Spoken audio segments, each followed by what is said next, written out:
Hi, today we will discuss the history and timeline of Arab-Israeli conflict. This is a very important topic from an examination point of view. The timeline of Arab-Israeli conflict. See, these are some of the major events that we are going to cover. We will cover the events that lead up to the Balfour Declaration, then the plans which were set in motion, which ultimately led to the UN partition plan, which never happened, and then the Arab-Israeli war, and then the events that follow, which shaped the Arab-Israeli relationship that is right now, and the conflicts that happened one after the other. We'll be handling all this now. Before we start, kindly share and subscribe to my channel, like my videos, and that's it. Now, before we start, let's first of all have a closer look at Israel. See, the part which is marked in light yellow, that is Israel, and its capital is Jerusalem, right? You already know that this is Gaza Strip, and this part which is marked in gray, that is your West Bank, that is your Palestine. These two areas combined, that is Palestine, and the rest is Israel, the one in light yellow. Now, the capital is Jerusalem, but Tel Aviv, that we normally hear about a lot in television, that is just the economic and technological center of the country. However, Israeli sovereignty over East Jerusalem is unrecognized internationally. This is a very important point. Why? Because even Palestinians, when they envision Palestine being a proper country, they also want Jerusalem to be the capital. See, this is because Jerusalem is religiously very important for three religions: Christianity, Jews, and then your Muslims. Okay. Now, before we start, see, I need you to pay attention to the water bodies here. Okay. See, these are things that normally appear in the exam. Near the Gaza Strip, what you see is the Mediterranean Sea, right? Then on the other side, near the West Bank, you have the Dead Sea, the border. Dead Sea is between your Israel and West Bank and Jordan, and then you have your Jordan River, and over here you have Lake Tiberias or Sea of Galilee near your Golan Heights. Now, after this, what you find is, see, this is Israel, right? And this piece of land, this is your Sinai Peninsula, which belongs to Egypt. This particular area, this area is Sinai Peninsula. Okay, we will come to how it is important later on. Now, see, as you can see, this part which leads up to Israel, that is called Gulf of Aqaba, and it is named after this particular place in Jordan, Aqaba. And then over on the other side, you have your Gulf of Suez, and you have the Suez Canal on this side. Okay, so we've covered the major water bodies here. Now, coming to Jewish immigration. See, Jews as a religious group, they have historically faced a lot of persecution. The recent one that we can talk about is Holocaust, right? Due to Nazi persecution around the time of the Second World War, what happened is that Jews were killed in very large numbers in Nazi Germany, right? In the gas chambers. And it's not just that. Even before that, there were pogroms in the Russian Empire, and then your 1391 massacre in Spain, and it's not just limited to these events. There were other events which just drove them out from one region to the other. Okay, so you would say that as a religious group, they've been very dispersed, and they have never had something which they can call their homeland. Now, please pay attention to this word, Aliyah. This is the term that is used for the immigration of Jews from the diaspora. Diaspora is a section of people who are staying away from their native land. For example, if Indians are staying in USA, you would say that the Indian diaspora, you would refer to them as the Indian diaspora in US.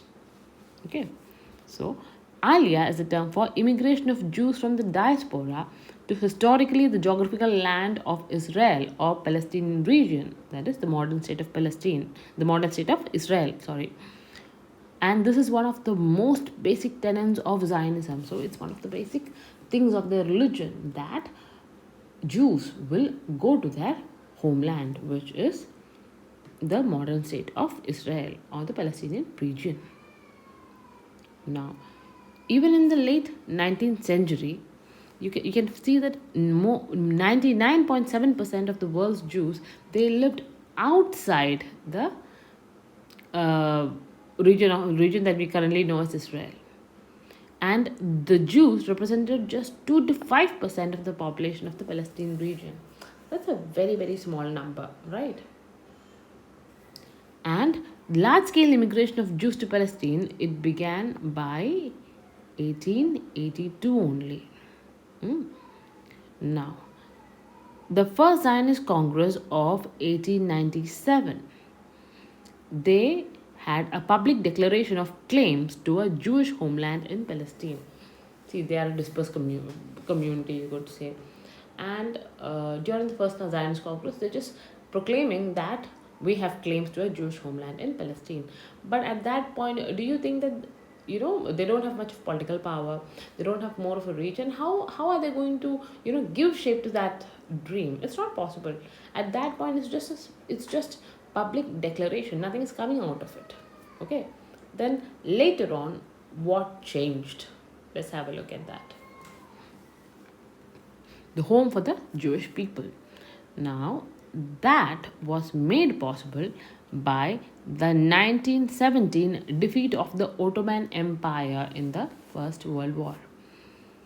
What happened is that the Palestinian territories came under the military and administrative control of the United Kingdom. So, the Palestinian region came under the control of United Kingdom due to the defeat of Ottoman Empire in the First World War in 1917. And mind you, in the very same year, what do they do? Balfour Declaration of 1917 happens. See, the Britishers at that time, they're looking for support, right? It's a wartime and they need some support. So they thought that extending, what do you say, good, extending a desirable thing to the Jews would get them more support in the war. So, Balfour Declaration happened in 1917. It's a public statement issued by the British government, mind you. British government during the First World War, announcing its support for the establishment of a national home for the Jewish people in Palestine. And this Balfour Declaration was named after Arthur Balfour, who was the Foreign Secretary of Britain at that time. See, mind you, the British were being so magnanimous and they were offering the establishment, they were offering that the Jews could establish a national home in Palestine, not in Britain, right? It's not like, see, the people in Palestine, because the Ottoman Empire, it fell apart. People of Palestine, they didn't have much of political power at that time, right? So British government had all the liberty to do whatever they wanted with that. They never took into account as to how two different religious groups are going to coexist in that area. For their short-term gains, they just announced this. And of course, if you think about it, see, imagine Jews are roaming around without a homeland, and now a major political power at that time They're proclaiming that you will have a national homeland here. So at that point, do you think that the Jews are going to think about the moral side of it and think that no, it actually belongs to some other sect right now and we should not be going there? No. So you are roaming around homeless, someone is offering you a home, then you just go and occupy that, right? But at the same time, it is not fair to the Palestinians. Their opinion was not sought. Their rights were not. No measure was taken to protect their rights. Hmm? So obviously, if just imagine that you have a someone, the locally politically strong person comes to your home and says that from today onward someone else is going to come and occupy a part of your home permanently, would you be okay with that? You will definitely not be okay with that. So of course the Palestinians, obviously they don't like it. They feel that their land and everything is being snatched from them, right, to gift to some other sect. Now, that is the root of the current Arab Israeli conflict. But even today, if you take note of it, when you check out the news, you rarely find a reference to the role played by Britain in the entire issue. Now, following the First World War, the mandate for Palestine, including a binding obligation for establishment in Palestine of a national home for the Jewish people. See, it's a binding obligation. Following the First World War, what did you have? You had your League of Nations, right? League of Nations. Now, mandate for Palestine was issued under the League of Nations, and they had a binding obligation that the national home for Jewish people will be established in Palestine. Of course, like we discussed before, the Arabs in Palestine would not like it, and the Jews are desperate for a homeland. So there is open sectarian conflict. Both these sects, they start a war. There is conflict between Jews and Arabs. Obviously, both sections are not okay with it, and the people who led way to such an issue, they are at peace and their own homeland. They don't have an issue. Now, after this, what happens? You're aware that the League of Nations never served its purpose properly, because of which later on, after the Second World War, it was replaced by the United Nations. Right. Now, after the United Nations were established, in 1947, the UN Partition Plan was brought about. The United Nations General Assembly passed Resolution 181. You need to remember this. Passed Resolution 181 calling for the partition of the Palestinian territories into two states, one Jewish and one Arab. The resolution also envisions an international UN-run body to administer Jerusalem. And the partition plan wasn't implemented. So, obviously, though the UN partition plan is proposed, that never pans out, because of which you end up having your 1947-49 Palestine War, and it is also referred to as the First Arab-Israeli War, or even as the War of Independence. Now, what happens is that, see, the war happened, and in 1948, Israel declares its independence.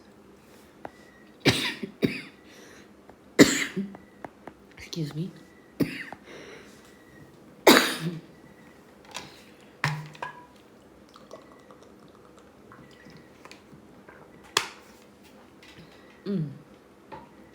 And since there is an ongoing war situation, so you can imagine that there is a lot of exodus of Palestinians from the area, right? Since Israel has already declared its independence. So what happens in the year 1948? The United Nations General Assembly passes Resolution 194, which calls for the repatriation of Palestinian refugees. Get them back, get the Palestinian refugees back.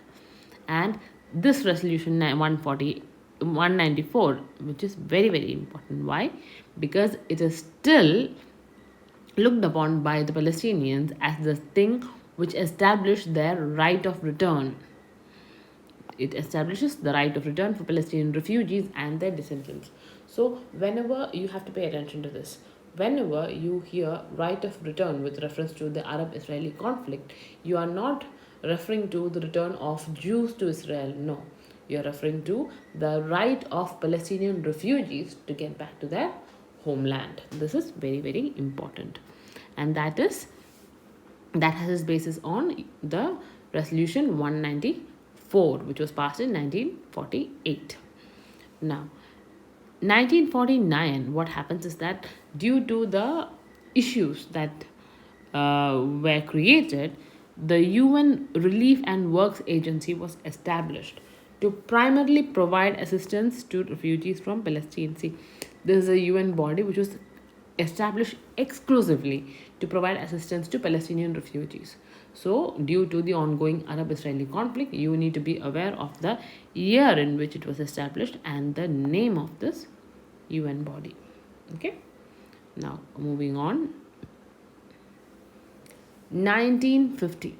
See, Israel is a new country, right? It declared its declared its independence in 1948.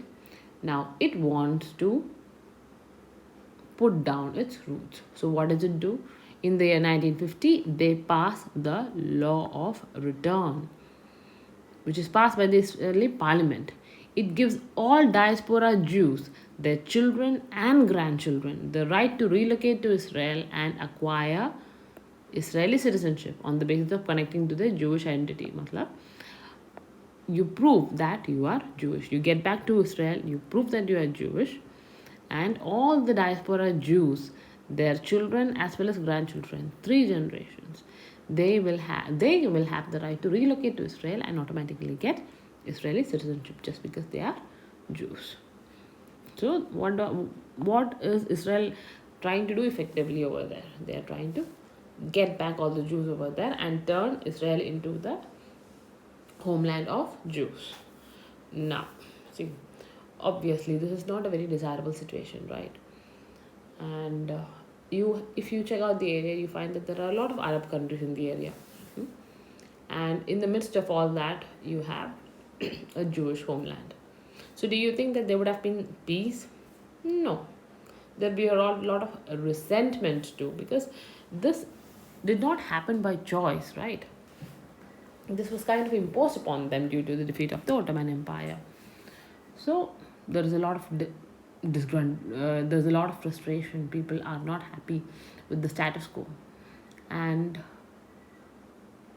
in due process, what happened is that the immediate trigger for the next major event was that Israel wanted to send its products via the Suez Canal, and all the neighboring Arab countries, they were not, obviously they were not in favor of Israel, and Egypt refused to send their products via Suez Canal.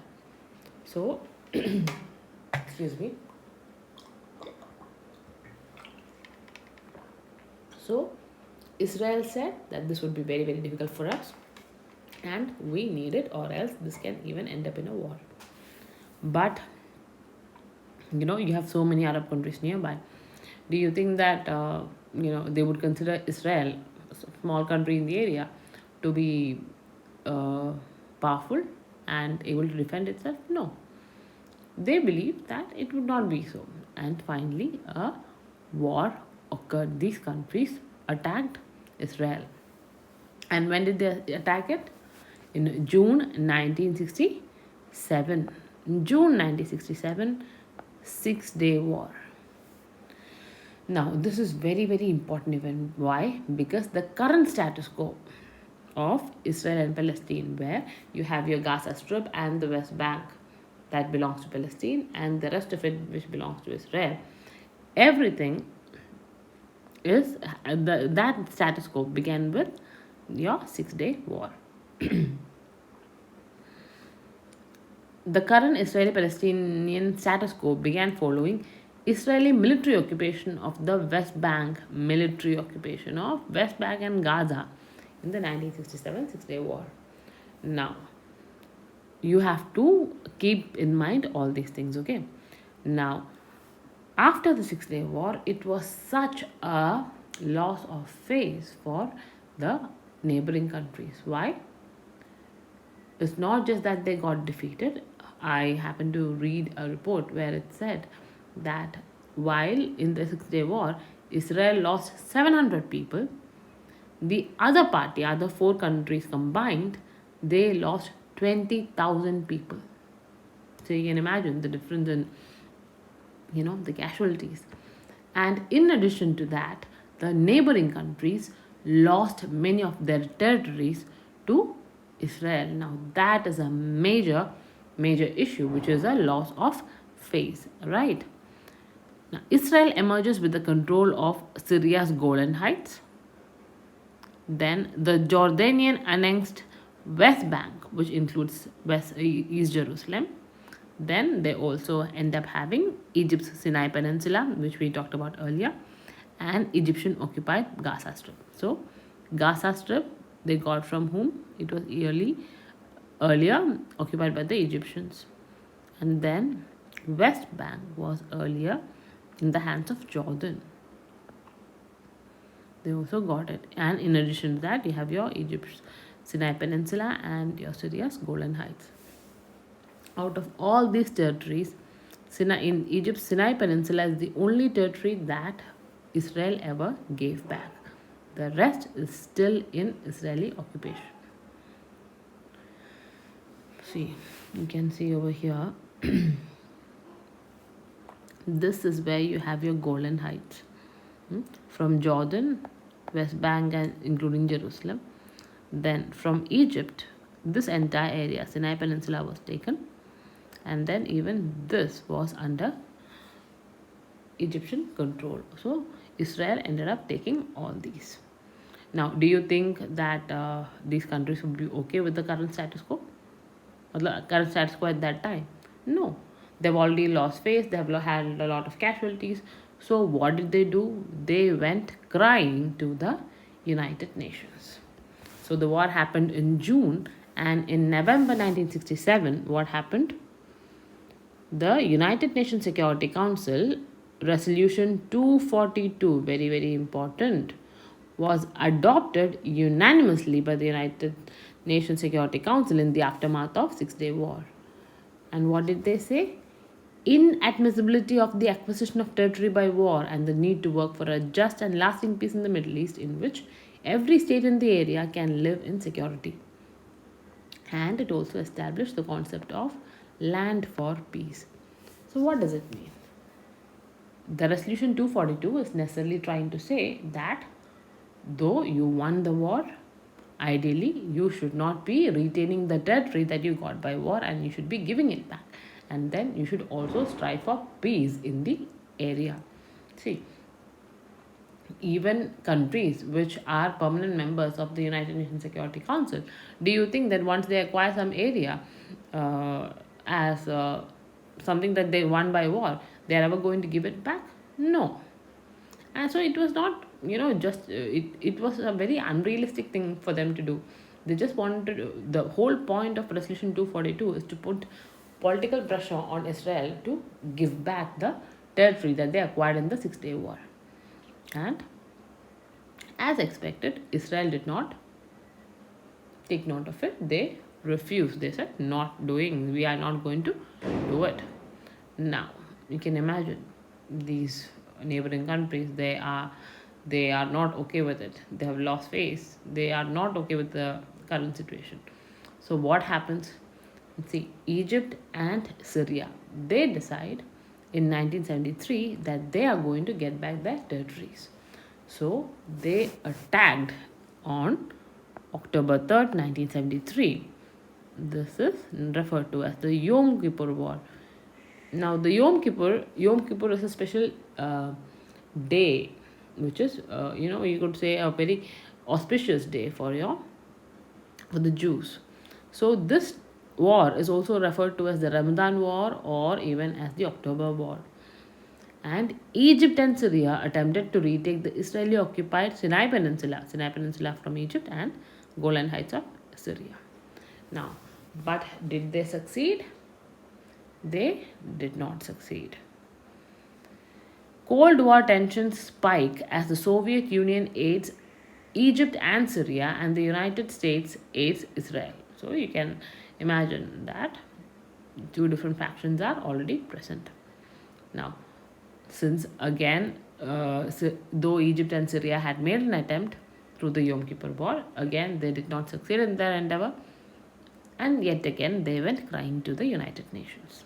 And the United Nations Security Council, now what do they pass? They pass Resolution 338, which just says that you should be implementing Resolution 242, which says that you should give back all the territories. See, now initially, even when Resolution 242 was passed, Israel never thought it necessary to give back the territories.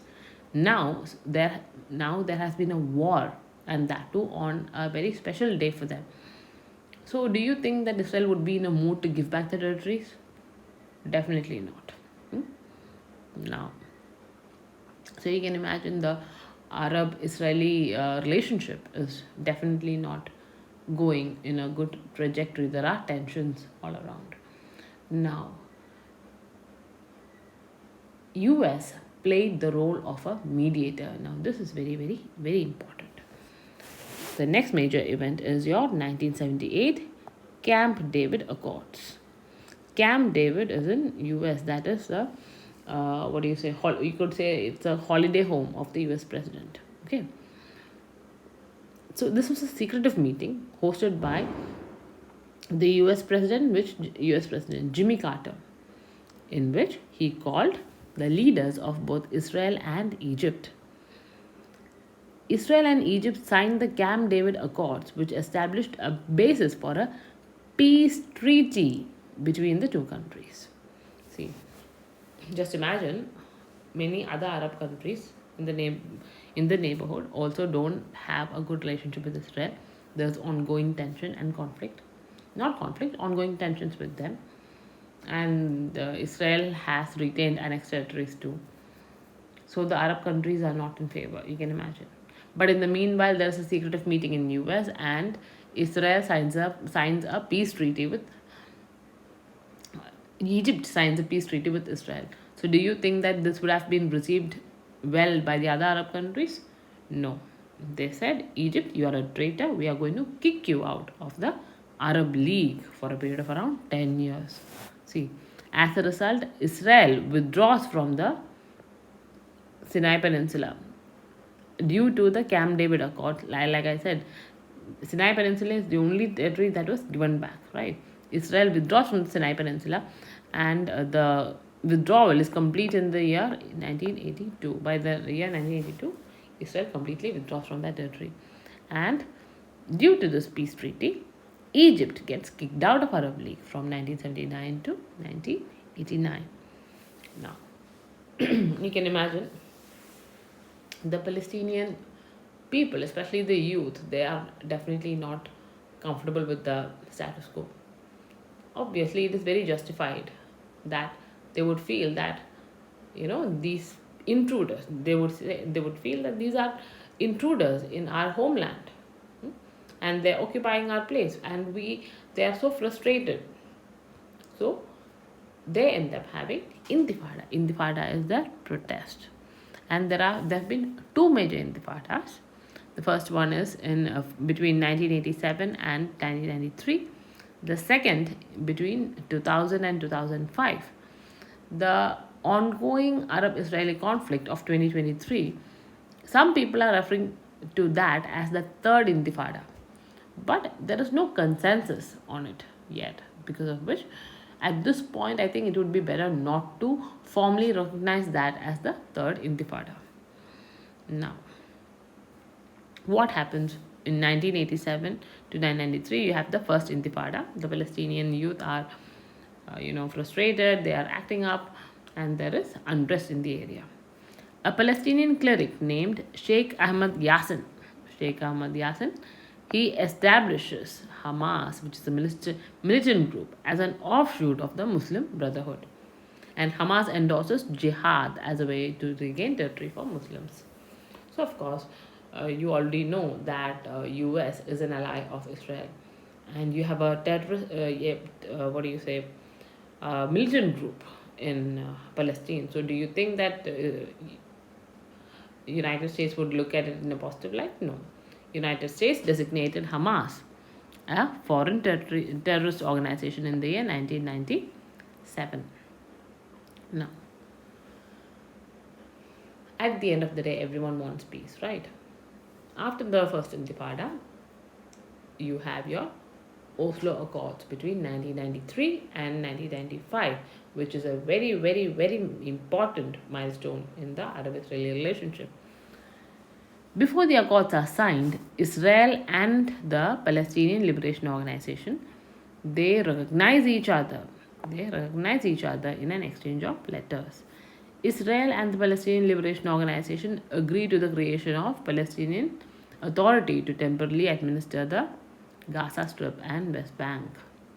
So, it's not like Israel is against it. No, they are kind of agreeing to the creation of Palestinian Authority to temporarily administer Gaza Strip and West Bank. So, people from both sides, they are moving towards a two-state solution. Even today, the two-state solution, that is the coexistence of both Israel and Palestine as countries, is recommended. However, despite this progress towards the two-state solution, there were some final status issues still.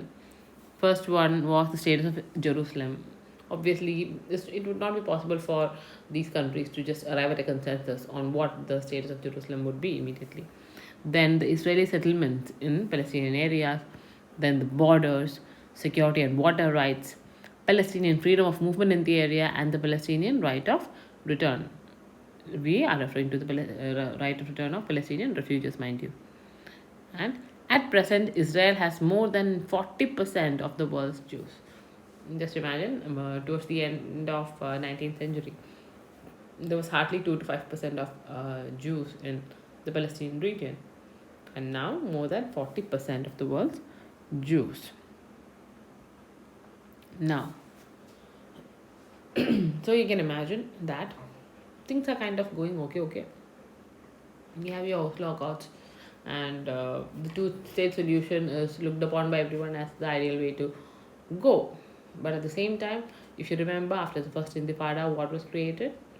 Your Hamas, right? Now, since 2006, the Palestinian side has been fractured by conflict between two parties. First one is Fatah, which is the traditionally dominant party, and second is later electoral challenger Hamas. Hamas is contesting elections, mind you. Hamas, a militant Islamist group that gained control of the Gaza Strip. So even the attack, Arab-Israeli conflict of 2023 was initiated because Hamas attacked from the Gaza Strip, not West Bank, the Gaza Strip. So since 2006, Hamas has had control over the Gaza Strip. And since 2006, Hamas and Israel, mind you, we are not saying Palestine and Israel, no. Hamas and Israel have fought 5 wars, including the most recent one in 2023. Now, at the end of the day, even during the ongoing conflict, political leaders always say that there should be negotiations, there should be some diplomacy and de-escalation of ongoing conflicts, right? So, do you think that these negotiations or meetings would happen with terrorists? That would not happen, right? So, the two parties that engage in direct negotiation are, first of all, the Israeli government, who would represent Israel, and then the Palestine Liberation Organization. They are the second party. Israeli government and Palestine Liberation Organization. Now, official negotiations are mediated by the Quartet on the Middle East. See, just for this, the Arab-Israeli issue, you have a quartet on the Middle East. This team consists of four segments. Quartet matlab four. First one is the United Nations, second US, third Russia, and four European Union. This is very very important from an examination point of view and very easy to remember too. Now, Quartet of the Middle East is the main one. There are some other small ones like the Arab League, which has proposed the Arab Peace Initiative, which is another important option. But rather than pay attention to those, Quartet on the Middle East should be in your mind. Okay. Now, let's have a closer look at the Palestine Liberation Organization. They are a Palestinian nationalist coalition that is internationally recognized. This is the most important part of that. Internationally recognized as the official representative of the Palestinian people. Mind you, Hamas is not internationally recognized as the official representative of Palestinian people, but PLO is. They were founded in 1964. And when it was formed in 1964, mind you, this is before your 6-day war, right? 6-day war happened in 1967. The Palestinian Liberation Organization initially sought to establish an Arab state over the entire territory of former mandatory Palestine. So they were advocating the elimination of State of Israel. When they were formed, they were saying that we need the entire territory of Palestine back. We are not going to acknowledge Israel. We want to eliminate Israel. But if you remember, you have your Oslo Accords between 1993 and 1995, which formally acknowledged the two-state solution. These two countries, Israel as well as Palestine, they arrived at a thing where they are saying that yes, there will be a two-state solution. So the Israeli sovereignty was recognized with the Oslo I Accord in 1993. Now, after this, contrary to their earlier stand where the state of Israel should be eliminated, the Palestine Liberation Organization now seeks Arab statehood in the Palestinian territories, that is West Bank and Gaza Strip. They just want to establish their Arab statehood over that area, which has been militarily occupied by Israel since the 1967 Arab-Israeli War. Now, like we said, who is the instigator of the entire issue? Like we saw with the Balfour Declaration of 1917, it was the British. Now, the British government acknowledged in the year 1939, that is, if you think about it, 1939 is when you have the mandate for Palestine by the League of Nations, but the UN Partition Plan of 1947 has not been given shape to. The British government acknowledged in the year 1939 that the local population's wishes and interests should have been taken into account. See, is it going to change any aspect of the ground reality? It's not going to. It's too much of too little and too late. See, and the British government also recognized in 2017 that the declaration should have called for the protection of the Palestinian Arabs' political rights. Local population's wishes. See, right now it's not going to change anything, right? What did the British government do? They were offering land to homeless people. But were they offering their own land? No, they were offering someone else's land. So, that is how the Arab-Israeli conflict that is how the Arab-Israeli conflict shaped up. And let's wait and see the Abraham Accords, which happened in Abraham Accords, were looking for normalization of relationship in the Arab-Israeli region, and efforts were being made in that direction. However, the current 2023 Arab-Israeli conflict is a major issue, which, as you could say, not just put the brakes on normalization relationship between Arabs and Israelites. No, It's in fact taking them back. People are taking sides. So that's it for today. If you like the way in which I presented the content and if you have clarity, kindly share my video to the friends whom you think this would benefit. Please like my video. Please give me your feedback in the comment section, and don't forget to subscribe. Thank you.